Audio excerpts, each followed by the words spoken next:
Olá, pessoal. Eu sou Silvia Nascimento. Depois de uma pequena pausa, a gente volta com quase uma segunda temporada do Falas Diversas, um programa que a gente tem a intenção de mostrar que pessoas negras são diversas em todos os setores. Como no primeiro programa da nossa primeira temporada, eu inicio essa segunda temporada falando sobre política, que é um tema que super interessa a nossa comunidade, até porque é um tema onde rostos como os nossos são muito invisibilizados. Então, a minha conversa de hoje é com a Vera Lúcia Pereira da Silva, candidata à presidência da República pelo PSTU. Muito bem-vinda, Vera. Obrigada pelo seu tempo em conversar com a gente. Obrigada, Silvia. Muito obrigada pelo canal, pelo seu canal Mundo Negro, poder conversar sobre essa nossa candidatura, os desafios que nós temos, mas a importância que é para a classe trabalhadora brasileira, mundial, sobretudo para os negros e negras daqui do Brasil.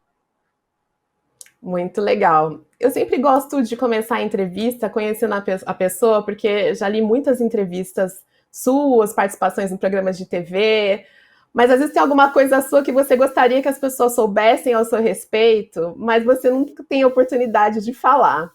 A senhora consegue trazer aqui para a nossa audiência alguma coisa que pode ser da sua vida pessoal, de um hobby, alguma coisa da sua vida que a senhora gostaria que as pessoas soubessem e elas ainda não sabem?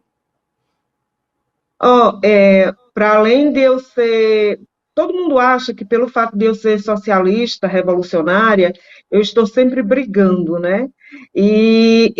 É óbvio que eu tenho que me enfrentar constantemente com a classe dominante do sistema capitalista. Mas eu tendo a ser uma pessoa muito alegre, né? Até porque, via de regra, os revolucionários são muito alegres. Mas tem uma coisa que eu gosto muito, que eu acho que pouca gente sabe, é que eu gosto de dançar. Então, eu adoro dançar, adoro dançar. É, Na minha casa, meu pai e minha mãe sempre dançaram muito. Então, estava todo mundo fazendo as coisas dentro de casa. Eu sou de uma família muito, muito pobre, né? Mas tinha muita alegria. Os meus pais eram muito alegres. Meu pai adorava música e minha mãe também. Então, eu aprendi a dançar com os meus pais. E a gente tinha o hábito de estar fazendo as coisas dentro de casa, de repente lembrava de uma música, cantava e dançava. Ou então, se botasse uma música no rádio, tocasse uma música no rádio, a gente parava e dançava. E você acredita, eu fui assim a vida inteira. Às vezes eu estou em casa, eu para fazer faxina em casa, eu faço com música, né? Eu preciso estar muito, mas muito mal mesmo para eu não fazer uma faxina ouvindo música. Primeiro que a E tem faxina é algum uma tarefa ritmo? cansativa. Tem Sim, alguns tem algum ritmos que ritmo, eu estilo de gosto. música? Para dançar, eu gosto muito de forró e gosto muito de samba, né? Muito, muito de samba. E de forró, né? Eu sou nordestina e eu gosto muito de dançar forró.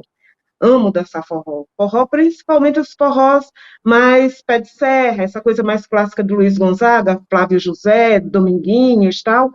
E gosto de samba, né? O samba, principalmente esse samba mais o samba canção e tal, eu gosto.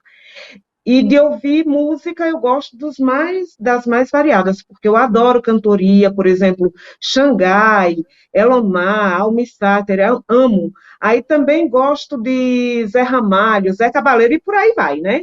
Oswaldo Montenegro, e por aí eu vou ouvindo Amelinha e tal, e o dia todo eu passo fazendo faxina e ouvindo música. Óbvio que quando eu terminar a faxina, eu estou cansada e se me aborrecerem eu vou estar mal-humorada, né? Mas eu já dancei o dia todo e já arrumei a casa, né? Limpei a casa porque é muito difícil e é muito cansativo. Então eu transformo isso numa coisa mais alegre e aproveito isso que eu gosto muito, que é de dançar e gosto muito de cantar.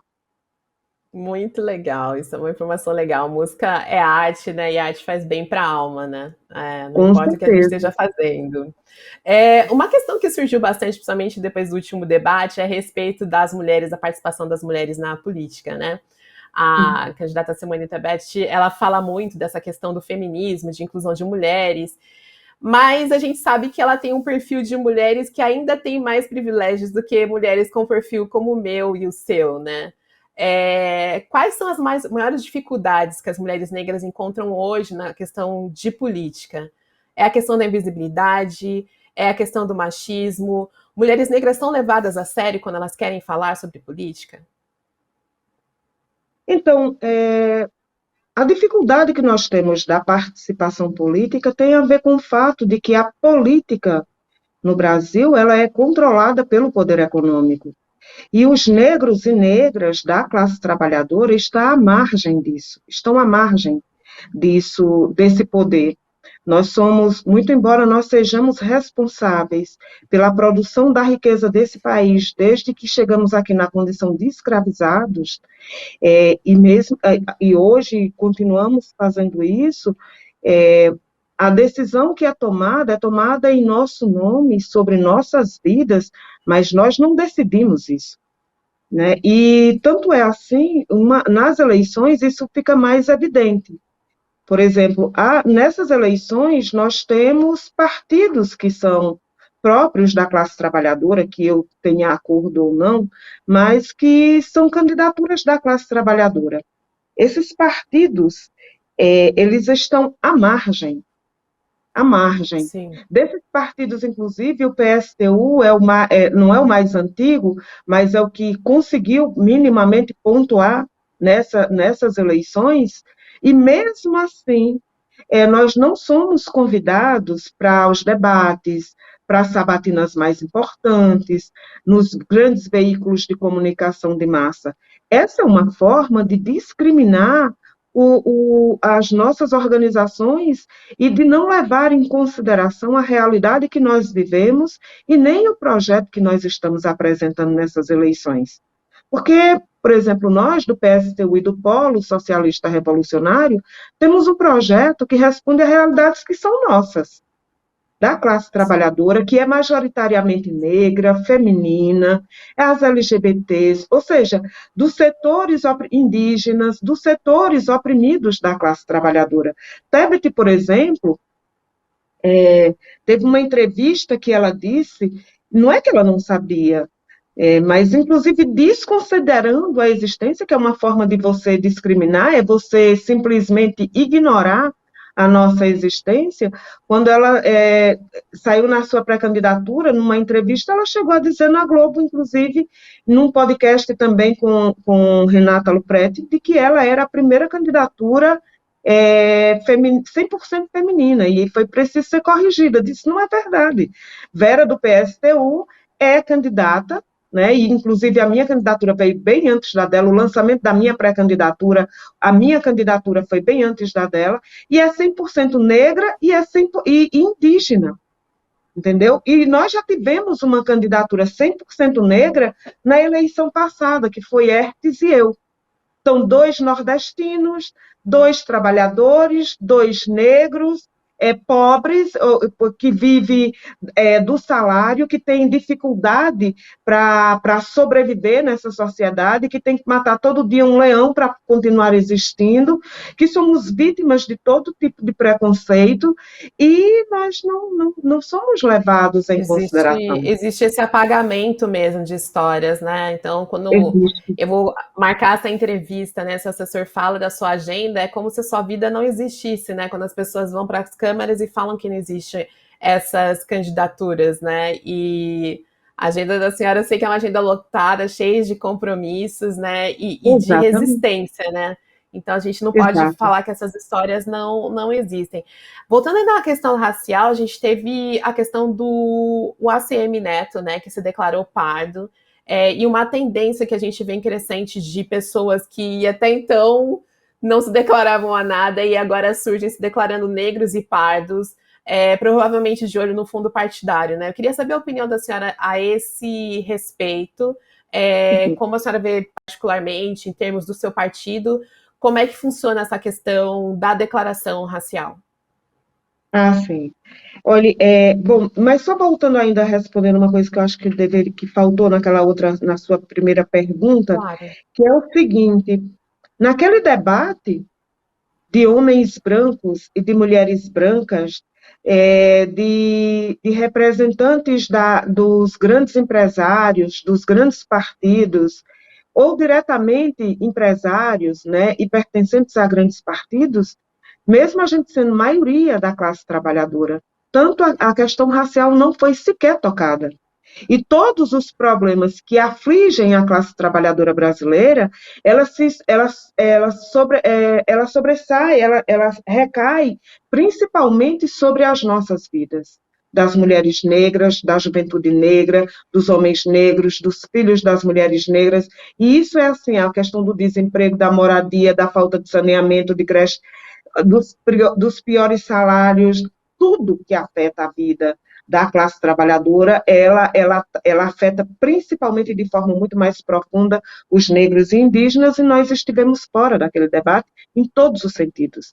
Nem as nossas candidatas, nós nem estávamos lá enquanto candidato, e nem os candidatos que estavam lá naquele debate sequer tocaram na nossa existência, não só enquanto partido, mas enquanto negros desse país que trabalha e produz a riqueza desse país, e os indígenas também. E a ACM Neto dizer que é pardo é o de um oportunismo, assim, que chega a ser mesquinho e, ao mesmo tempo, uma excrescência mesmo, sabe?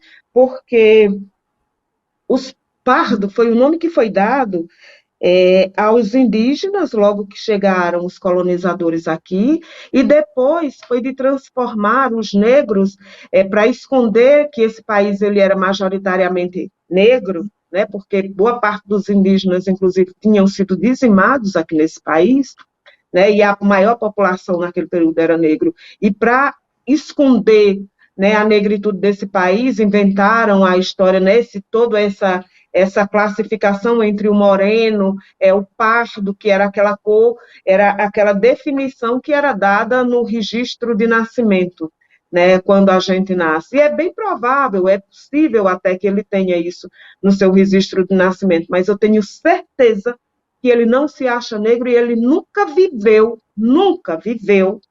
a condição dos negros e dos indígenas desse país. Entendeu? Ele não precisa se lançar assim, porque ele nem é, porque você olha para a figura e vê concretamente ele não é, e ele vem de uma família bastante abastada na Bahia, e que, inclusive, é responsável pela perseguição, pela morte, pela tortura, pelo desemprego, pelos piores salários, por essa vida que é de muito sofrimento, que o povo, que os negros, inclusive baianos, vivem nessa situação, e é causada pela família dele, e ele que segue continuando com essa política que exclui, que explora e que oprime os negros, todos os negros da classe trabalhadora. Todos os negros da classe trabalhadora. E Então, a senhora associa a quê esse fato das pessoas que não eram lidas como negras de repente se descobrirem negras? A senhora acha que eles estão de olho no voto da nossa comunidade? Ou é uma questão financeira mesmo, de olho de um repasse do fundo partidário que chega a priorizar partidos que têm mais pessoas negras, né? No caso de ACM, pode não ser isso. No caso específico dele, pode não ser isso. Primeiro, porque ele tem dinheiro. Segundo, porque ele é uma das grandes figuras do seu partido. Mas pode ser por uma questão muito mais de oportunismo, não no sentido do recurso partidário, da verba partidária, mas do oportunismo porque a questão racial está muito em evidência, ele pegar uma carona nesse bonde e dizer, não, eu sou parte dessa turma também. Por mais que ele fosse negro, tinto, explorador e opressor como ele não vive a vida dos negros e negras da classe trabalhadora. Sim, isso também é... A gente leu com muito oportunismo que existe no mundo político, no mundo corporativo, né? Parece que a questão racial meio que virou moda, entre aspas, né? E agora eles querem conquistar pessoas, mas a gente que entende de história, já estamos aqui um tempinho já, né, nesse país, vendo como as coisas funcionam, a gente consegue ver direitinho quem é oportunista, e é bom que a internet hoje ela consegue já quebrar essas fake news instantaneamente, né, e gerar debates, né, que na geração que eu votava, quando eu tinha 16, 17 anos, a gente dificilmente ia conseguir ter acesso a esses tipos de informações. Então, viva a tecnologia e protestemos, né? A gente não pode se calar ouvindo esses disparates mesmo, né? Claro, um absurdo. Eu acho Então, importante a política da identidade, da gente se identificar, porque eu acho que foi uma batalha grande dos negros e negras desse país, dos movimentos negros e negras, foram dos negros e negras da classe trabalhadora organizados que buscam e lutam por isso todos os dias. E de dizer que, porque durante muito tempo tudo que era ruim é associado a gente, né? Nós somos as coisas ruins dessa sociedade, tudo que é ruim é associado a nós e negam, inclusive, tudo que a gente fez por essa sociedade e continua fazendo. Agora, negro não é uma questão de moda, não é uma moda. Quando a gente reivindica que sejamos vistos, ouvidos, é porque essa sociedade, ela cresceu e ela se desenvolveu fincados em em quase 4 séculos de escravização do nosso povo, e depois que nós saímos da senzala sem nenhum tipo de reparação, nós hoje amargamos, inclusive, os piores índices quando nós somos jogados no mercado para concorrer na mesma condição que o branco, sendo que em mais de 300 anos, foi dito e criado todo tipo de ideologia pela ciência, pela igreja, pelos movimentos, pelos partidos, por toda a classe dominante, ou seja, por toda a burguesia brasileira e internacional, de que nós éramos seres somos seres menos capazes, que nós somos ruins, que nós somos associados a tudo que não presta, quando tudo que não presta foi o que fizeram conosco até hoje. Né? Então, nós somos vítimas de tudo isso, e hoje, quando a gente reivindica, é para dizer o seguinte: essa realidade que nós vivemos, ela não nasceu, não surgiu de uma hora para outra. Ela tem um arcabouço histórico que é produto, inclusive, do próprio desenvolvimento da sociedade capitalista, que aqui no Brasil ela se assenta sobre o sangue e o suor dos negros e um cemitério de indígenas. Vamos combinar, porque é essa a história do Brasil e é boa parte da história de toda a América, né, que se utilizou disso. E o sistema capitalista se desenvolveu assim. Quando nós reivindicamos que nós somos negros, que nós queremos e temos o direito de usar os nossos cabelos como eles de fato são, que nós somos o que nós somos e nós somos assim e não vamos deixar de ser assim e precisamos que sejamos respeitados, vistos e ouvidos assim, é porque essa é a nossa realidade, nós temos o dever, inclusive, de lutar por ela e o direito de lutar por ela. Agora, você vê essa coisa oportunista que muitas vezes se utiliza, né, desse momento para se credenciar junto a isso e depois continuarem explorando, oprimindo a gente e falando em nome da gente. Entende? não, absurdo, né? Já basta, né? Já basta. A gente já teve isso demais. Dentro do seu plano de governo, a senhora fala que não há capitalismo sem racismo.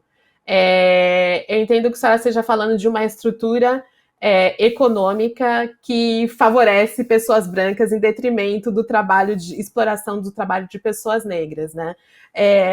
Em termos do plano de governo, quais são as medidas que a senhora pode citar para a gente, assim, em curto prazo, que a senhora implementaria para tentar diminuir essa discrepância socioeconômica que existe no Brasil entre negros e brancos? A primeira coisa é a gente resolver os problemas graves que se abatem sobre as condições de vida dos negros e negras da classe trabalhadora. Então, a primeira coisa que nós temos que resolver é o problema da fome e do emprego. Nós somos defensores do pleno emprego, né, que ninguém tenha que ficar desempregado, não é nenhum, nem dois, nem... Não, todos têm que trabalhar, todos que estão em idade ativa para produzir, devem produzir. Então, a primeira coisa é resolver o problema do salário, para quem está trabalhando e para quem está desempregado. Então, garantir, não só dobrar o salário mínimo e garantir que todos os que estão desempregados recebam um salário mínimo até entrar no mercado do trabalho. Absolutamente todas as pessoas que estão desempregadas. Para isso, nós vamos usar o dinheiro que hoje o governo usa para pagar, que destina a 5 bancos, que é metade do orçamento da União. Então, é prioritariamente para garantir o salário para que esses que estão desempregados possam sobreviver até voltar a trabalhar. Então, não vai pagar a dívida pública. Aí, muita gente pergunta assim, mas você vai dar um calote nos bancos? Não, nós não vamos dar calote nem quem trabalha na classe trabalhadora, porque você acha justo o governo pegar metade, às vezes mais da metade do orçamento da União e entregar 5 bancos e você condenar milhões à fome e ao desemprego? Não é justo. Então, nós vamos pegar esse dinheiro e vamos garantir esse salário mínimo e garantir esse salário para todos que estão desempregados. Se disserem que, se os bancos provarem que nós ainda devemos, mostre a conta e depois nós vamos fazer um plano de pagamento, de forma que a gente não condene ninguém a passar fome e ficar desempregado, ou então aquilo que os bancos deverem a esse país também pagarem, né? Porque aqui a gente tem que ver, depois disso, quem é que deve a quem. Mas primeiro garantir que esse dinheiro vai para esses trabalhadores, que majoritariamente negros que estão desempregados, mulheres que estão desempregadas, também é a maioria dos que passam fome. Junto com isso, nós precisamos ter um plano de obras que atenda às demandas da classe trabalhadora, centralmente dos negros e negras, e, ao mesmo tempo, gere trabalho. Então, hoje nós temos um déficit no Brasil de mais de 6 milhões de habitação. Então, é principalmente garantir habitação para todo mundo e saneamento básico, que é quem mais afetado são os negros e negras. Creches para as mães, principalmente as mães, porque geralmente são as mães que cuidam dos filhos, e quem tem que cuidar dos filhos da classe trabalhadora que sai para trabalhar é a própria sociedade. Então o Estado tem que garantir creche para todo mundo. Ao mesmo tempo, nós precisamos tirar as mulheres desse trabalho que é o trabalho doméstico, mais pesado, que é cozinhar, que é cuidar das roupas de todo mundo, mesmo você tendo máquina de lavar. Então, não vai fazer máquina de lavar e botar máquina para todo mundo comprar. Não vai ser assim. Nós queremos que tenham lavanderias coletivas, né, com máquinas industriais, que quem vai lavar a roupa industrialmente como trabalho não vai ter que lavar a sua própria roupa, inclusive, quando chegar em casa. Garantir lavanderias públicas para todo mundo, para livrar a mulher dessa carga doméstica, e restaurantes públicos também, que livra você da cozinha. Então, já se livra da cozinha, dos pratos, livra do monte de coisa que você passa aí a vida inteira fazendo para que as mulheres fiquem mais livres, para discutir política, para cuidar, para ter acesso à cultura, para trabalhar e não ter dupla jornada, essas coisas. Para isso, nós vamos ter que taxar não só as grandes fortunas dos maiores empresários desse país, nós vamos ter que taxar os seus lucros e dividendos também, porque há uma concentração muito grande de riqueza nesse país, nós precisamos tratar disso também. Os grandes empresários aqui e as multinacionais que aqui trabalham, estão aqui, trabalham não, que exploram aqui força de trabalho muito barata, vai pagar imposto. Então, nós precisamos fazer isso para isentar as micro e pequenas empresas, que também uma parcela grande de mulheres e de negros que trabalham, inclusive, muitas vezes na informalidade, para que eles possam se desenvolver. Bom, junto com isso, nós precisamos estatizar, e aí é mais sério, porque aí pega o grosso, né, das empresas desse país, é a estatização das 100 maiores empresas do Brasil, aqui no país, mas, além de estatizar, elas vão estar colocadas sob o controle dos trabalhadores que já trabalham nessas empresas. Dentre elas estão os bancos, porque a gente, além de estatizando, nós queremos ter conhecimento de todas as operações e o controle sobre todas as operações, e pegar os recursos desses bancos que lucram absurdamente e investir no desenvolvimento, tecnologia, na ciência, na educação e na saúde aqui no país, de forma que nós possamos desenvolver o Brasil, coisa que é o inverso do que acontece hoje, porque nós estamos caminhando para a condição de colônia novamente, exportador de alimentos e de minérios aí no mercado mundial. Dentro está também o agronegócio. Então, é a estatização do agronegócio, né, não é do pequeno e micro produtor, dos pequenos, não, é do grande agronegócio, das terras, da indústria de alimentos, de distribuição, que hoje concentra-se principalmente na mão de vários setores internacionais, mas de uma burguesia, né, de empresários muito ricos aqui no país, a exemplo de Joesley e Wesley Batista, que estão encabeçando aí a revista Forbes como um dos mais ricos desse país, enquanto o povo passa fome, estatizar esses setores, colocar sob o controle dos trabalhadores que já trabalham aí e mais a população, que vai planejar desde o plantio até a distribuição desses alimentos, levando em consideração ao próprio solo, a própria natureza, coisa que nenhum dos empresários do agronegócio fazem.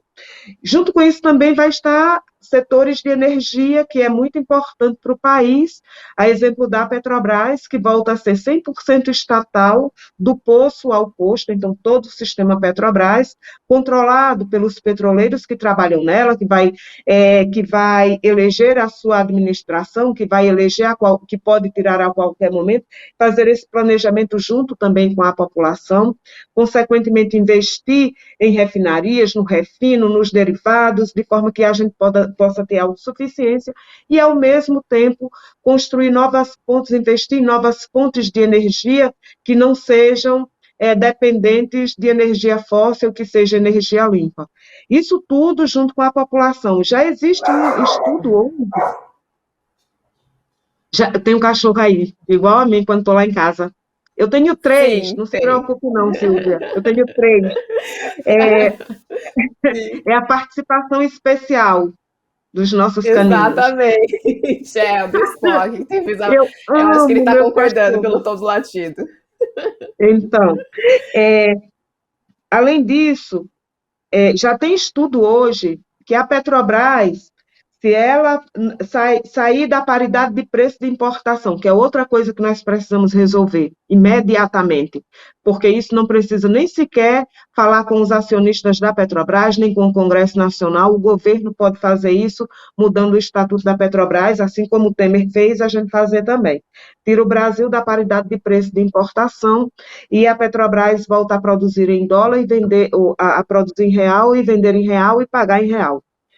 E aí os petroleiros hoje já dizem que fazendo isso e com esse controle, hoje seria possível ter na bomba gasolina a R$ 1,60, a Petrobras tendo 30% de lucro, e o diesel a R$ 1,30. E o gás de cozinha seria em torno de menos de R$ 50, em torno de R$ 50.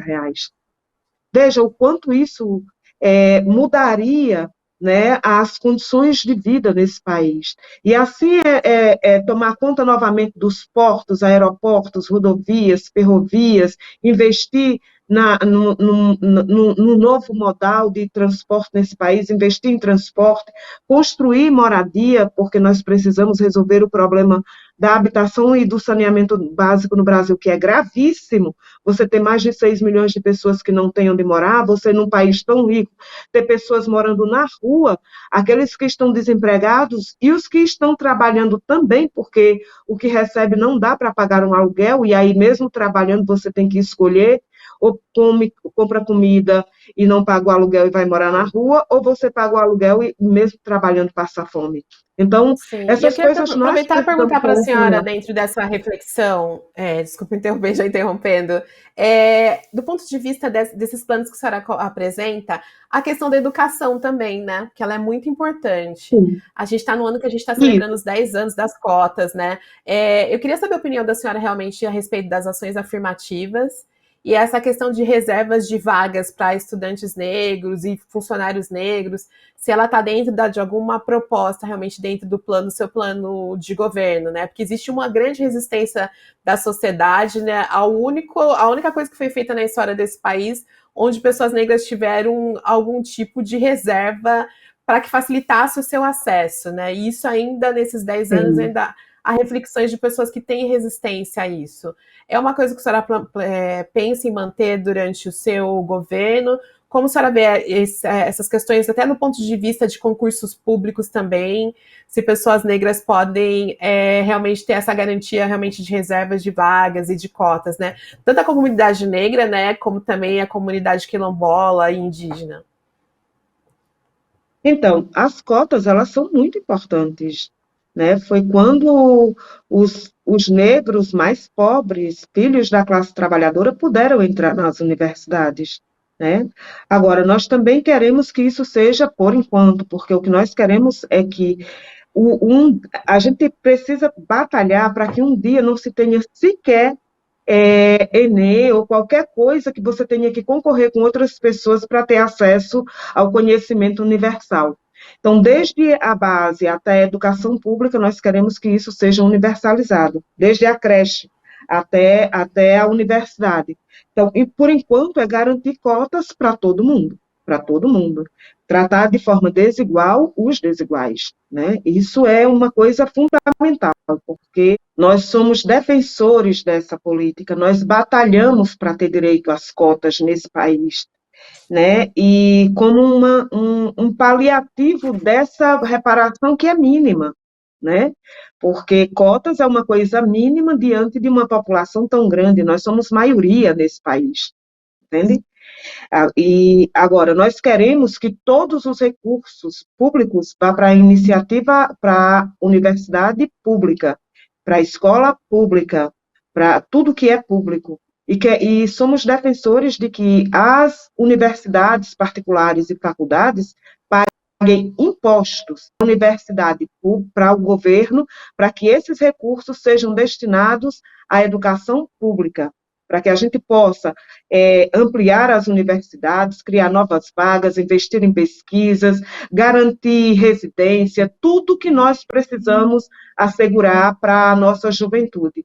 E a nossa busca é que, caso a gente seja necessário para colocar todos os negros e negras nas universidades, todos aqueles que precisam estudar na escola, se for preciso, a gente estatize as empresas, as escolas e universidades particulares, faculdades, universidades, para que ela toda seja agregada àquilo que é público, para que nós possamos universalizar a educação desde a creche até a universidade. E mais do que isso, nós precisamos investir muito. Todos os recursos. Quando a gente diz que vai estatizar, é porque as estatais, além de serem controladas pelos trabalhadores, elas pagam muito mais impostos do que as privadas. Mas nós vamos querer tanto ampliar o imposto sobre as grandes empresas nacionais e internacionais, inclusive sobre as remessas de lucros que são enviadas para fora, taxar as exportações e importação, tudo isso para investir em educação, saúde, saneamento, em tudo que nós precisamos para desenvolver a nossa sociedade, começando pelos oprimidos. Aqui nós vamos começar centralmente pelos oprimidos. Então, começa pelos negros, negros e negras, indígenas e as LGBTs também. Por isso, por exemplo, quando a gente fala da estatização do agronegócio, nós estamos falando também da demarcação, titulação das terras indígenas e quilombolas. Nós precisamos devolver a terra que foi roubada dos indígenas, porque esses povos, eles são perseguidos, foram escravizados, são assassinados. Somente esta semana foram assassinados 2 indígenas. Hoje, nesse momento que estou fazendo essa live com você, hoje, no dia de hoje, um garoto de 14 anos, que estava pedindo pelo seu povo, ele foi alvejado pelas costas, ele foi morto numa manifestação. Ele só quer que o seu povo viva, e ele foi morto. Nós precisamos devolver as terras dos indígenas, nós precisamos salvar a natureza. E isso requer tanto a devolução das terras, como a gente tem regulamento, por exemplo, para o funcionamento de toda e qualquer mineradora nesse país. Que as empresas que poluam o meio ambiente, seja a terra, seja a água, seja o ar, tenham que pagar muito imposto, e caso elas não respeitem e não paguem e não resolvam o problema daquilo que ela é responsável pela poluição, a gente estatiza essa empresa e coloca sob o comando da classe trabalhadora, que já está nela, e da população, e a gente começa a resolver, de fato, os problemas do meio ambiente, o problema da discriminação dos negros e negras, porque nós vamos garantir às nossas crianças o acesso à creche, às suas mães e aos seus pais, a moradia, o trabalho, a alimentação, garantir escola pública e a universidade pública, garantir o direito à saúde, garantir o acesso à educação pública, à cultura que nos é negada, né, e a todo conhecimento que nos é negado, e garantir a vida que nos é negada. Por isso, um programa como esse requer